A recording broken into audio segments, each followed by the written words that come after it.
within the story, and today we're going to look from the lens of Zechariah and Elizabeth in the book of Luke chapter 1. And in Luke chapter 1, beginning in verse 5, it says this. It says, "In the time of Herod, king of Judea, there was a priest named Zechariah who belonged to the priestly division of Abijah. His wife Elizabeth was also a descendant of Aaron. Both of them were righteous in the sight of God, observing all the Lord's commands and decrees blamelessly. But they were childless because Elizabeth was not able to conceive, and they were both very old. Once, when Zechariah's division was on duty and he was serving as priest before God, he was chosen by lot, according to the custom of priesthood, to go into the temple of the Lord and burn incense. And when the time for the burning of incense came, all the assembled worshipers were praying outside. Then an angel of the Lord appeared to him, standing at the right side of the altar of incense. When Zechariah saw him, he was startled and gripped with fear. But the angel said to him, 'Do not be afraid. Your prayer has been heard. Your wife Elizabeth will bear you a son, and you are to call him John. He will be a joy and delight to you, and many will rejoice because of his birth.'" Verse 18 says, Zechariah asked the angel, "How can I be sure of this? I'm an old man, and my wife is well along in years." That's a pro-marriage tip right there, by the way. He says, "I am old, but my wife, she is well along in years." You don't call your wife old under any circumstances. You can be old. She's well along in years. The angel said to him, "I am Gabriel. I stand in the presence of God and have been sent to speak to you and to tell you the good news. And now you will be silent and not able to speak until the day this happens, because you did not believe my words, which will come true at the appointed time." And so we see here in this story, often when we think about the Christmas story, when we think about an angel coming and declaring the birth of a child, the good news of the birth of a child, we think about the news that comes to the Virgin Mary, that she is going to bear the Messiah. But before that birth is foretold by an angel, this birth is foretold by an angel, the birth of John the Baptist, the one who is going to actually declare and prepare the way for Jesus. And so this is that moment where the angel comes, tells Zechariah, "Hey, you are going to be a father." And his response is like, "How could this possibly be? My wife is barren and well along in years. How could this possibly be that this is going to come to pass?" And then the angel says, "Because you did not believe, you will be silent until this comes to pass." Now, I've always been someone that honestly has a hard time with silence. Like when there is silence, I like to fill the silence. Silence makes me uncomfortable. I feel like silence gets a little awkward for everybody. And so I feel like it's my role to kind of fill that silence. And honestly, it got me in a lot of trouble in my middle and high school years. Because if I was in class, if I was, in school or whatever, if there was a moment of silence in a class, I felt like that was my perfect opportunity to fill the silence and honestly just to bring some joy to the classroom, Just to kind of break the silence, tell a little joke, throw something in there. My teachers did not appreciate it as much as I did. And so I was often finding myself bearing the consequences of breaking the silence. And I had this one science teacher. He was like a science teacher out of like one of the sitcoms that you watched growing up. His name was Mr. Van Zweden. And Mr. Van Zweden was not having my talking during his class. And so it began, he would stop class and he would get on to me and he would say like, "Hey, we're not gonna talk during class, or if you talk during class, this is gonna be the consequence."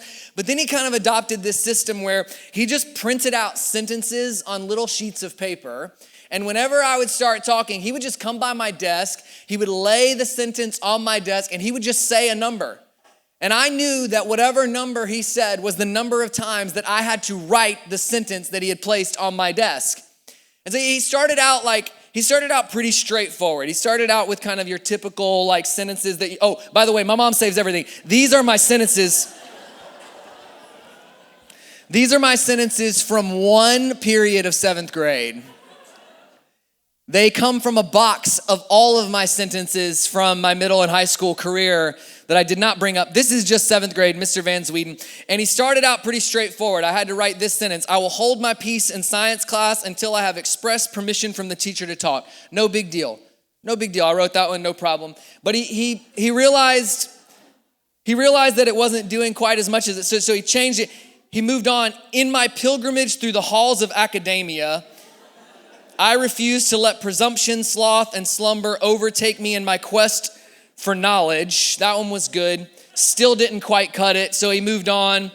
I will carefully meditate on the profound consequences of unpermitted verbal self-expression as I pursue intellectual stimulation in my academic career. And then the one that's on the screen, I remember this vividly. You might be able to see what he probably said to me when he laid that sentence on my desk. I remember specifically, he laid that sentence on my desk and he said, "You will write every word of this sentence 15 times. And as you can see, instead of writing the sentences 15 times, I did exactly as he said because I was studious and I wrote every word of the sentence 15 times. And he did not think that was funny. And so, I know what it means to, take on consequences from speaking when you shouldn't speak, from saying things that you shouldn't say. I know what it is to receive those kinds of consequences. So I've always been able to really identify with Zechariah in this moment. It's like he just says the wrong thing, and then it feels like he kind of gets his wrist slapped in this moment. Like there's this consequence that comes down. But we have to understand the context of this moment for Zechariah and for history at large, because what we know of Zechariah and Elizabeth is we know that they would have desired a child. We know that in this historical context that having a child would have been how they preserved their legacy. It would have been how kind of they bestowed honor upon their family. And so for a woman to not have a child, often people would have thought that she was in sin or living under a curse or being punished in some way. And we also know, sometimes we read this story and we think, she was too old to have a child. That's the kind of the theme of the story. She was too well along in years, too old to have a child. But the verses don't tell us that she was too old to have a child. They say that she was barren and well along in years. In other words, she had lived her whole life unable to have a child. But if there was any hope that she was clinging to somewhere in there that maybe this barrenness would leave her, now her old age has kind of sealed her fate. And so she's living under this disappointment of not being able to have a child. We know that she lived under a sense of disgrace. In fact, when Elizabeth gets the news that she's going to have a child in Luke chapter 25, she says, "The Lord has done this for me.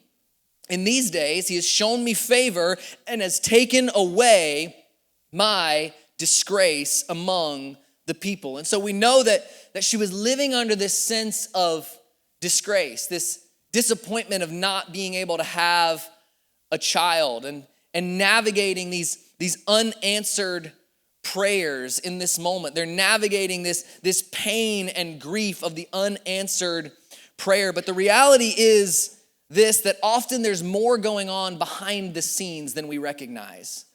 See, in this moment, they're navigating these unanswered prayers, they're navigating this grief, and we know actually from the language, when the angel comes and says, "Your prayer has been answered," he's not just talking about a prayer that's being prayed in that moment. The language would tell us that he's saying the prayer that you have been praying, the thing that you've been holding on to, the one that you keep coming back to, that prayer has been answered. And I just wonder if in this room this morning, there's some of us who are navigating this Christmas season with unanswered prayers.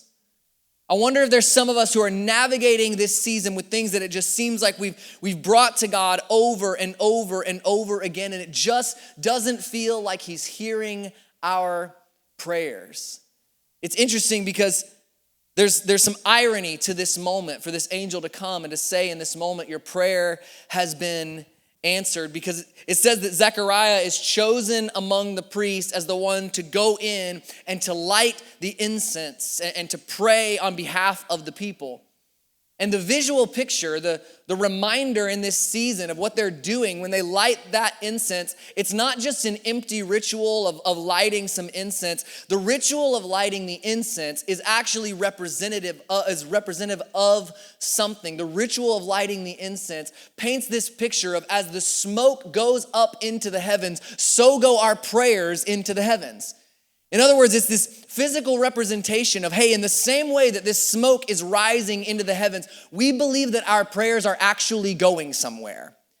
Like we believe that someone is actually hearing our prayers. So think about this for a moment. Zechariah, his name means remembered by the Lord. He's chosen to go in and light the incense that represents a God who is hearing prayers in heaven. And as he goes in, he's carrying with him the weight of his own unanswered prayer. He's carrying the weight of his own disappointment.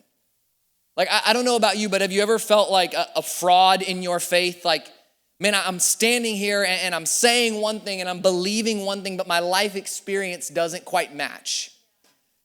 Like what strikes me about this moment is that the ritual that Zechariah is participating in does not match the reality that he's experiencing.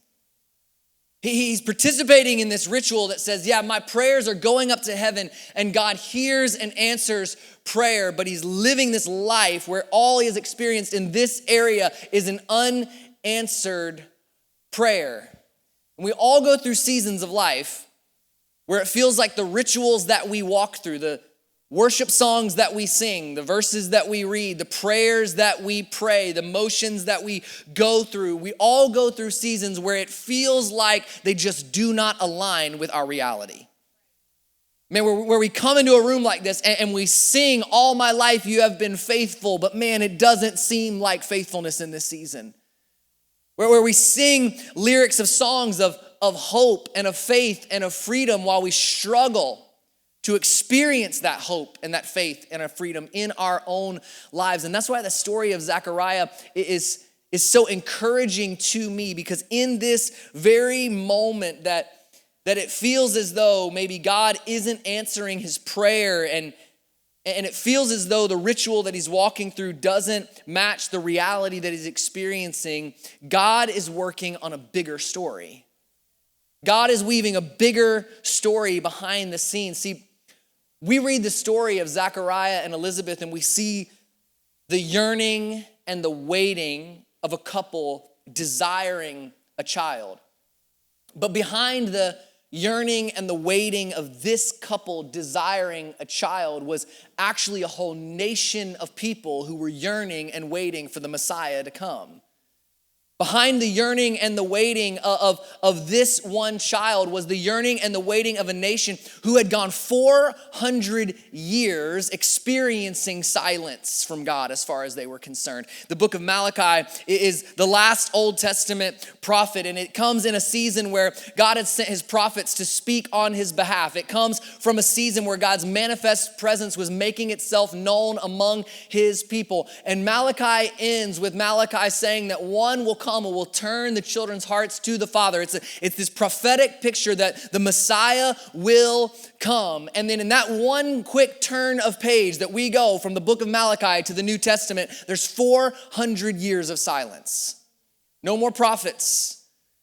No record of the manifest presence of God making itself known among his people. Just people yearning and waiting for God to do what he said he would do over this long period of time where you have to begin to wonder, is he actually going to come through?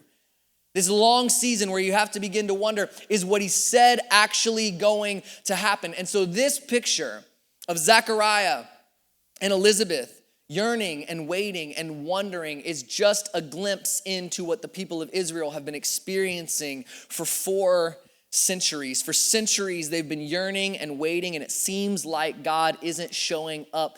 And listen, this is good news for someone in the room who is yearning and waiting for God to show up in your situation, because the entire time that they are yearning and the entire time that they are waiting, God is weaving a bigger picture behind the scenes. And when God answers their prayer, he does not just answer their prayer, he answers the prayer of the nation around them through the answer to their prayer.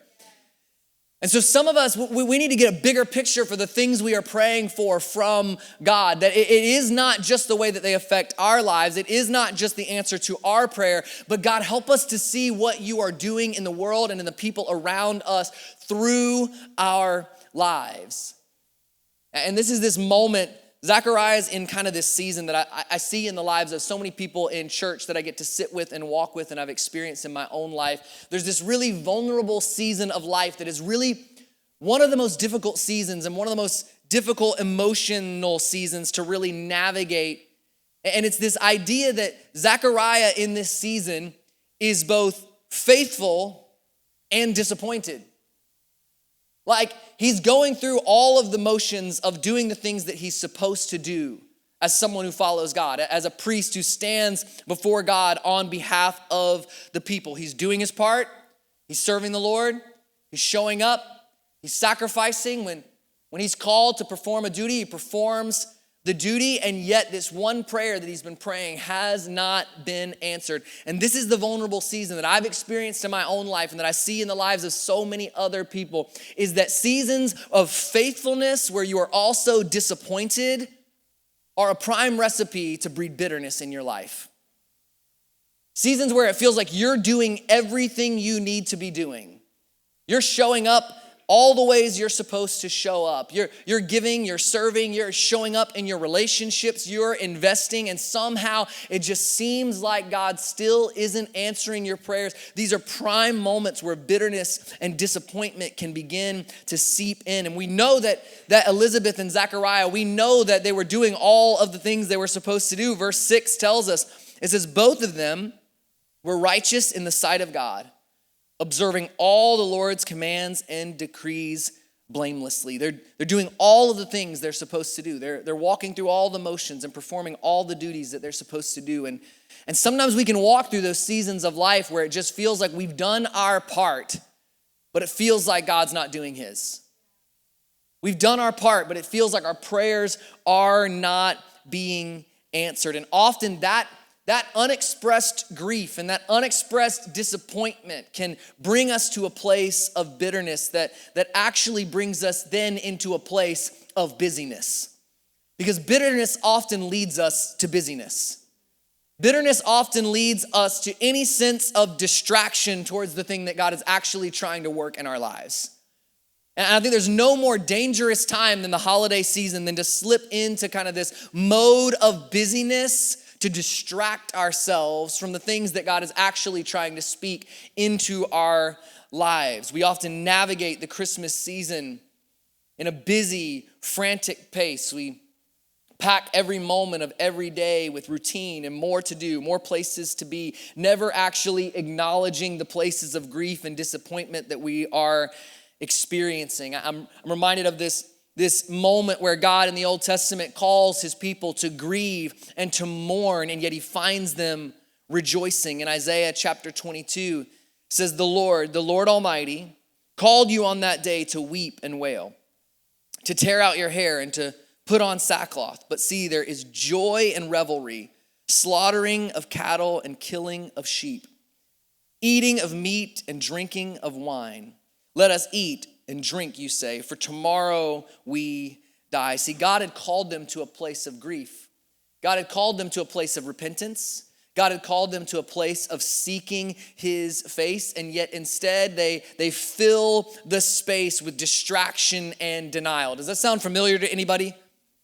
Like, does anybody else in a season where they are challenged to focus on a certain area of their life that maybe they don't want to focus on, find themselves leaning in to distraction and denial? And then there's this moment that's kind of the climax, one of the underlying themes of the story, where Zechariah's voice is ultimately silenced.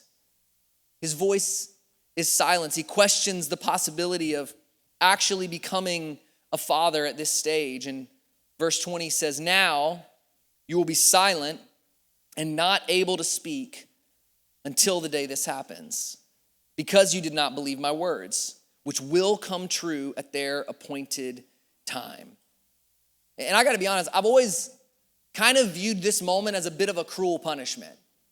Like, I've always kind of viewed this silence as feeling like a cruel punishment. First of all, there was this natural, like, awkward moment that this would have created that we don't even clearly see reflected in the story, but we know would have been true historically. The verses tell us that the people of God were actually gathered, worshiping and praying outside of where Zechariah had gone in to pray on behalf of them and where he had gone in to light the incense.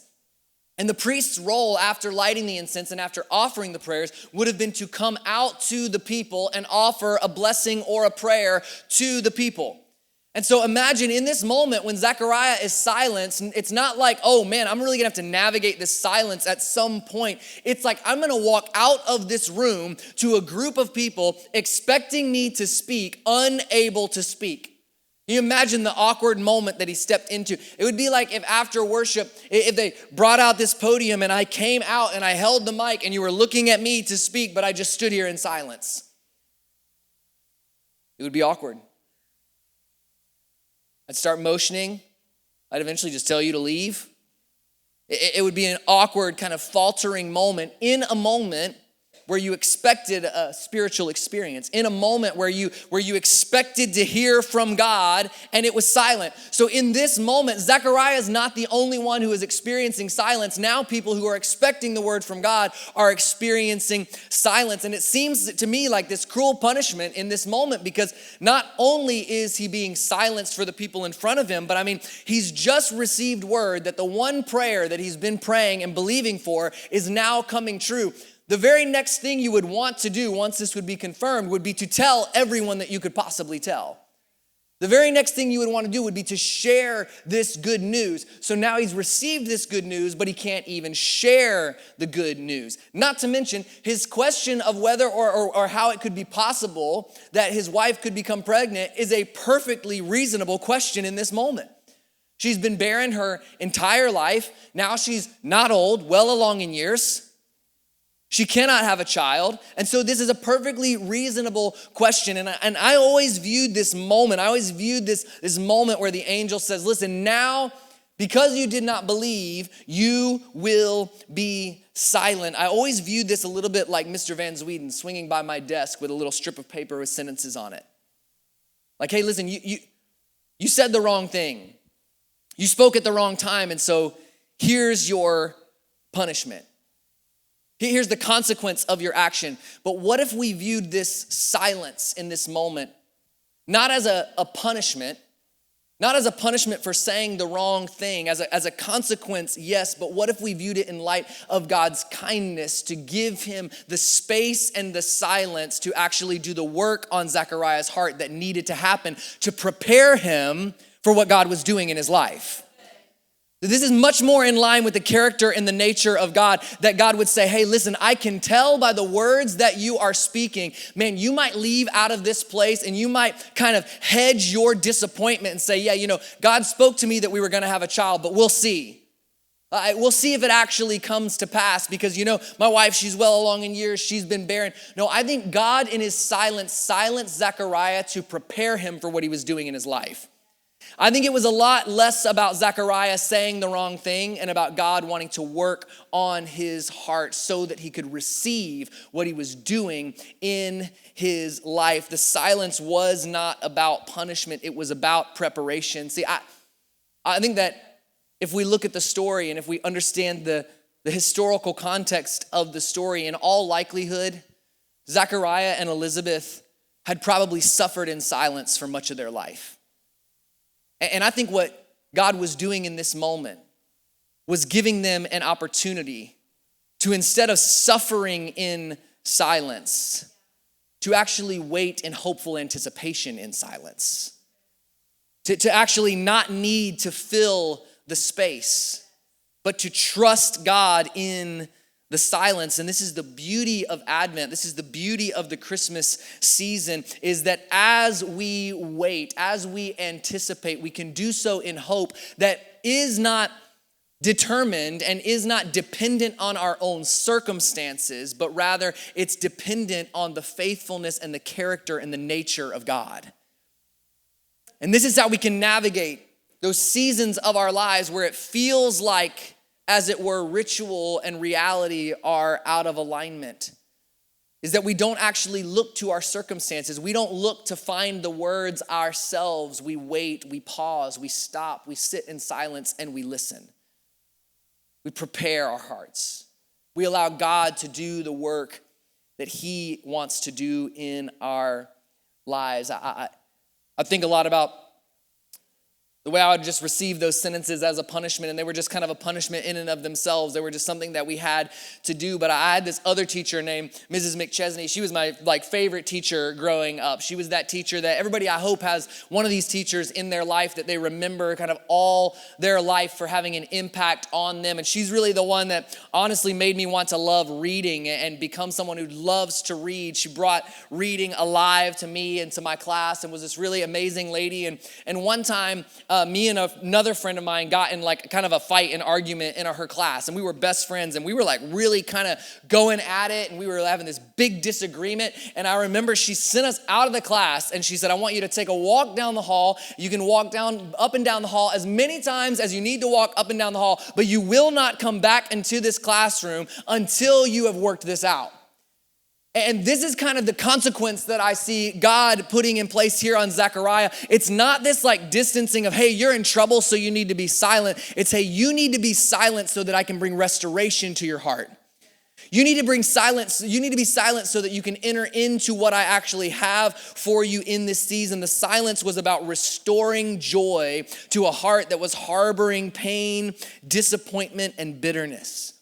And after months of silence, when everybody assumes that they would name the child after Zechariah himself, he confirms, no, the child's name will be John. And the book of Luke tells us in verse 65 that immediately his mouth was open and his tongue was set free, and he began to speak, praising God.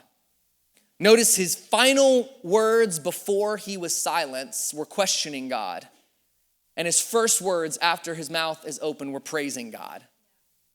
I believe that this is the picture of something internal that has happened in the life of Zechariah. That in this season of silence, in this season of hopeful anticipation, something has actually changed in his heart towards the circumstances of his life. And I hope that in this Christmas season, that's true for some of us in this room, that something will actually change on the inside of us that is not dependent on our circumstances, but is dependent on the faithfulness and the character and the nature of God. And I wonder what would happen if in this season we slowed down to recognize, to do the work, to acknowledge the areas of life where, man, we begin to just embrace doubt and disbelief and disappointment because our life doesn't seem to align with the things that we thought would happen. What would happen if in this season we began to root our hope and root our joy and root our expectation not in our circumstances, but in the faithfulness and goodness of God? What would happen if we began to believe that God was actually working something bigger behind the scenes, that there was more to the story going on than just our own personal situation? What if we quit drowning grief and disappointment in busyness and surrendered it to God and allowed him to show us the work that he is doing? Some of us are too busy filling the silence of our lives to hear the voice of God in our lives. And for some of us, like Zechariah, the voice that most needs to be silenced in our life is our own voice of doubt and disbelief and disappointment. Like for some of us, the biggest danger to derailing what God is trying to do in our lives is simply our own internal narrative about what we believe about God.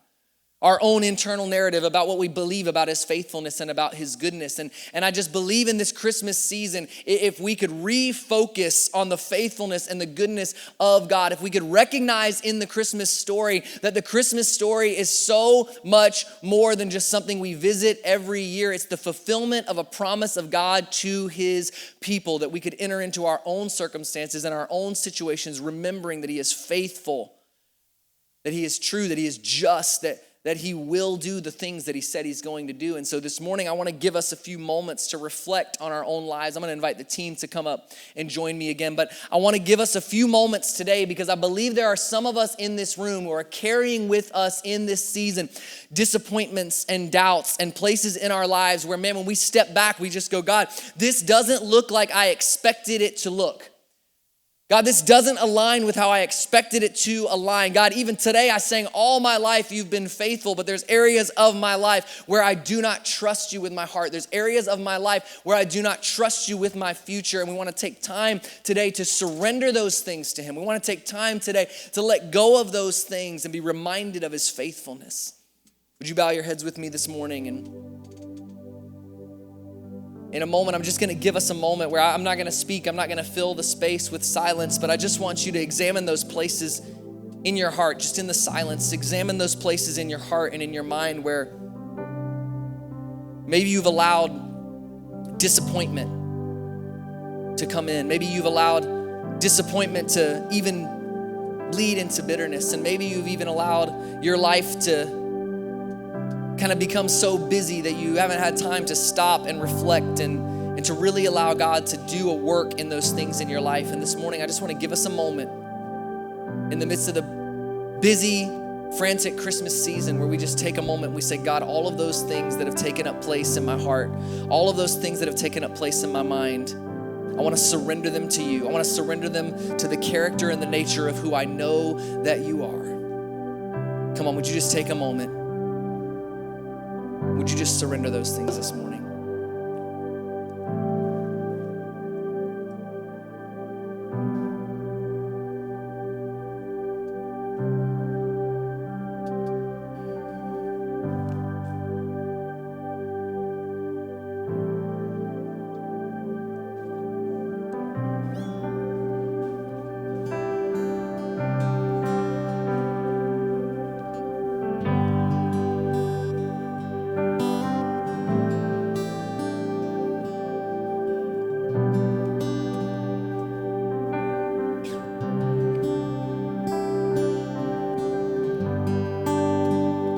God, this morning we just bring you all of the places in our life, God, where maybe we've quit trusting you, we've quit believing that you're going to come through.